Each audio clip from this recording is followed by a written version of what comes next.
you come to realize that there are no accidents in this universe. Everything that takes place have the pieces moved around by something bigger than all of us. And so it was called the I Am Discourses. And I quote from the I Am Discourses. The first expression of every individual everywhere in the universe, either in spoken word, silent thought, or feeling, is I am. Recognizing its own conquering divinity. The student, me, you, all of us, endeavoring to understand and apply these mighty yet simple laws, must stand guard more strictly over his thoughts and expression, in words or otherwise. For every time you say, I am not, I cannot, I have not, you are, whether knowingly or unknowingly, throttling that great presence within you. You must be conscious of how you use these words. I am. I am strong. I am well. I am content. Even if your senses tell you something different, I am. And as we move now into the meat of this program, you'll see that putting the words I am in front of something into your mind and imagination is a very powerful way to attract into your life, recognizing your own divinity, particularly the work of Neville and the work of U.S. Anderson and the I Am Discourses. I came up with, in putting that all together, what I call five wishes fulfilled foundations for being able to attract into your world and become the kind of person that you expect yourself to be. Remember what I said about the quote on the wall of the swimming pool. If you want to accomplish anything, which means to become an extraordinary level of consciousness person, you must first expect it of yourself. You must see yourself and be unafraid to say to yourself, I am connected at all times to my source, to the divine mind, to the Tao, to God, to that which is the creator of all. I am a part of it. And the first of these five foundations I call imagination. Imagination. Many of our greatest thinkers have spoken about the power of imagination. William Blake said that what is now proved was once only imagined. Now think about the importance of that. If you want to have something show up in your life, the kind of person you would like to become, manifest something new into your life, something powerful, whatever it might be, you obviously must first be able to imagine it. Your imagination. This is yours and yours alone. You can place anything into your imagination that you want to place there, independent of what anybody else says about it, independent of what your senses tell you, independent of all the evidence that may be to the contrary. You can place into your imagination an I am that represents what you would like to attract into your life and make it come into fruition. Einstein's most famous quote, one of his most famous observations, he said, imagination is more important than knowledge. Knowledge is limited. Imagination encircles the world.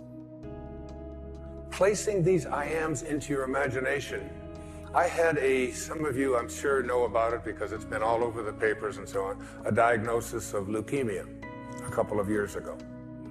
And for a while, I kind of began to believe some of the things that were being told to me about what happens when you have this particular kind of leukemia. And I have instead, in the last year or so, had some of the most amazing, astonishing things happen into my life, where I have felt I was just so alive and so strengthened and so fully connected to my source, knowing. Basically, I have a knowing in here that life itself is a sexually transmitted terminal disease, okay? That's basically the fact, all right? So I'm not saying that all you have to do is put into your imagination an I am that says, I am, and you're gonna live forever. But every moment that you do have until you are called can be a moment of exquisite, extraordinary power, living from that place. And that's the decision that I made. I have never felt so powerful as I have the last several years, since I recognized the power that I have in my imagination to place something there and live from it. Einstein once said, if you want your children to be intelligent, read them fairy tales. If you want your children to be more intelligent, read them more fairy tales. It's one of the reasons I've taken to writing children's books, to give children an opportunity to explore that thing called their imagination from the time that they're just little boys and little girls. And what I have in my imagination is a do not disturb sign. And it's like mentally inside, I've placed that in there. I do not anyone to disturb or try to change around anything that I have placed in there about what is possible for me. So you never want to place into your imagination any thought that you would not want to materialize. You never want to allow in your imagination to be contaminated by the way life used to be. Your imagination is yours. Don't let any other people influence you. Never allow people's ideas about what is possible or impossible for you to occupy your imagination. I've called it, throughout my life, I've called it being a scurvy elephant. When I was in the 3rd grade, I was living in a foster home out in Mount Clemens, Michigan, and I came home from school and I talked to Mrs. Scarf and I said, Mrs. Scarf, what's a scurvy elephant? And she said, where did you hear that? And I said, I don't know, Mrs. Poole, my 3rd grade teacher, was talking to the principal, Mrs. Smith, and she said Wayne Dyer was in his classroom and called me a scurvy elephant. So she got on the phone and she called up and the principal said, oh, that's Wayne. He gets everything mixed up. She didn't say that he was a scurvy elephant in her classroom. She said that he was a disturbing element in her classroom. A disturbing element is someone who has in their imagination the possibility that they can do anything, that all things are possible. Again, it's one of those great lines from the New Testament. With God, all things are possible. Now you tell me, what does that leave out? What does all things are possible leave out? That doesn't leave out the possibility that we can defy gravity, that we can soar, that we can heal ourselves, that we can create magnificent prosperity in our life, that we can change the world. I said at one of the breaks here to the audience here tonight, I really believe that if this message gets out there into the world, we can shift the consciousness of this planet. If enough of us begin to believe, we're placing into our imagination a world that we want to live in that has no limitations and that is based on living from a place of love and kindness and God consciousness and spiritual awareness, divine mind at work. I believe it's possible. If enough of us begin to believe that we can create that kind of a world, if public television can put on these kinds of programs, which is why I am a part of public television, because this is what they broadcast. This is what comes into our homes. The energy of all things are possible, not the energy of violence and hatred and, and all of the silly stuff that you see so frequently on commercial and cable television, especially the violence and especially the rude communication between young children and their parents and so on. You don't see that here. It's why I'm here, raising money for this station and all public television stations. Einstein, once again, this man of imagination, said logic will get you from A to B, but imagination will take you everywhere. That's the first of these wishes fulfilled foundations. The second foundation is very significant and very important. I call it living from the end. This is one of the harder ones for people to get, but I'd like you to go again to the New Testament. Look at Romans 4:17. In the presence of him whom he believed God, who gives life to the dead and calls those things which do not exist as though they did. And calls those things which do not exist as though they did. Those are very important, significant words. You have to be able to call the things which you have not seen yet materialize and manifest into your physical world. You have to be able to say to yourself, I call those things that I would like to become as if they already do. And you place into your imagination fearlessly the I ams which you would like to create for yourself. And when it's time for me to write another book, I don't even know what it's going to be. I just know that it starts germinating inside me. And it's like a calling, it's like a passion. And I'm over there at my writing space. And before I do, I come up with the title. And before I even write one word, I did it with this book, Wishes Fulfilled. I take a jacket, this isn't even my book. And I take this jacket and I ask the art department at Hay House if they will please design a book with this title. And I put it around another book, which I have done, and I set it on my writing space next to Ralph Waldo Emerson and Jesus Christ picture and Paramahansa Yogananda and my children and the people that I love deeply and profoundly in my life. And I look at it with 3 white candles that I light every single time I sit over there. And I look at that jacket. And it's as if I call those things, the book does not exist. I call it as if it did. When my leukemia diagnosis came in,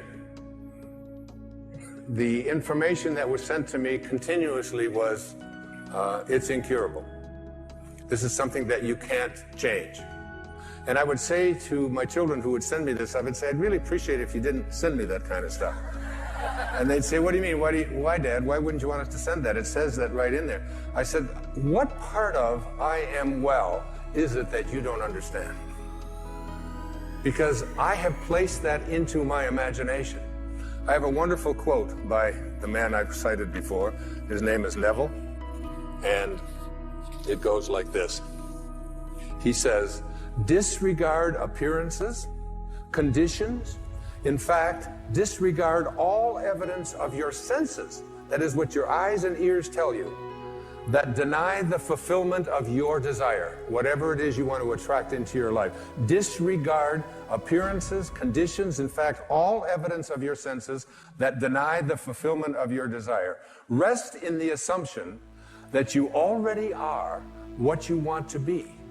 For in that determined assumption, you and your infinite being, your extraordinary self, which is what this program is about, are merged in creative unity, and with your infinite being, God, all things are possible. God never fails, and you are a piece of that which never fails. And you are going to move beyond just being a piece, and just being a fragment, and just being a segment, until it becomes your overwhelming knowing that you have within you this divine capacity. You don't need evidence of your senses.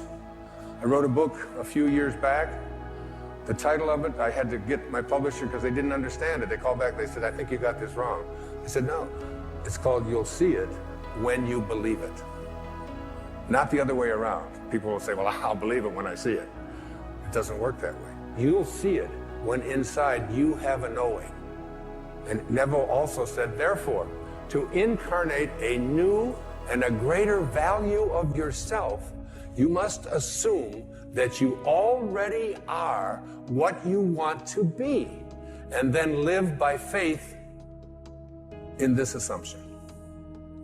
Now, this flies in the face of so much of what you've been told, because you have a tendency to believe that what your eyes and ears tell you is reality. But this is what we know by our senses. Just this little tiny fragment. I can't even get, it's like a millionth of a millimeter. And all that is unknown is in the invisible, in the imagination. And most of our attention is focused on, this is my beliefs and my disbeliefs about what is possible, what isn't possible, are here. And it's an endless universe. So placing I ams into your imagination is one thing. It's an intellectual act. Living from the end means that you call the things which do not exist as if they did. You begin to say to yourself, you don't have to say it to anyone else, you don't have to write it down, you don't have to get anybody else's approval, you don't have to look on the internet, you don't have to do anything like that.